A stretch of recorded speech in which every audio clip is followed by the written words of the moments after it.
Welcome to my channel Bharati's kitchen. আজকে আমি এই পাকা ডাটা দিয়ে একটা রেসিপি বানাবো।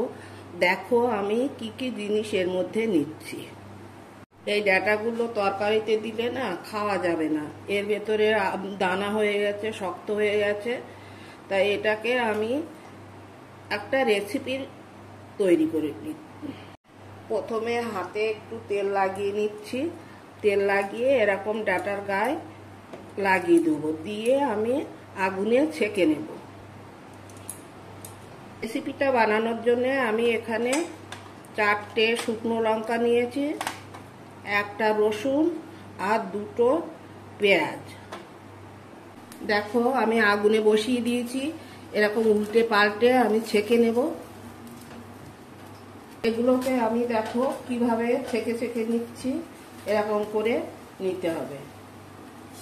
ডাটাগুলো পোড়ানোর পর এই অবস্থায় এসছে, এটাকে এবার আমি ওর ভেতর থেকে বের করে নেব। ডাটাটাকে না এরকম মাঝখান দিয়ে এরকম কেটে নেবে, চিড়ে নেবে। এই এরকম ফাল করে নিলাম। এই এবার এটা এই একটা পাট ধরে এরকম করে করে কুড়িয়ে কুড়িয়ে এরকম করে কুড়িয়ে নেবে। করানোর পরে দেখো কাটার পরে আমি এইগুলো সব বের করে নিয়েছি। এবার এটা ওয়াশ করে ওই মিক্সিতে দিয়ে দেব। এগুলোকে আমি ভালো করে ধুয়ে নিয়েছি। এবার এগুলোকে আমি মিক্সিতে দেবো। মিক্সিতে আমি এগুলো দিয়ে দিলাম। এর মধ্যে আমি 4টে কাঁচা লঙ্কা আর রসুনগুলো দিয়ে দিচ্ছি। ফ্রাই প্যানটা বসিয়ে দিয়েছি, ওটা গরম হয়ে গেছে। আমি তেল দিয়ে দিচ্ছি। শুকনো লঙ্কা 4টে দিয়ে দিলাম, কালো জিরেটা দিয়ে দিচ্ছি। লঙ্কাটা একটু ভালো করে লাল করে ভেজে নেব। পেঁয়াজটা দিয়ে দিচ্ছি। আমি ডাটার পেস্টটা এবারে দিয়ে দিচ্ছি।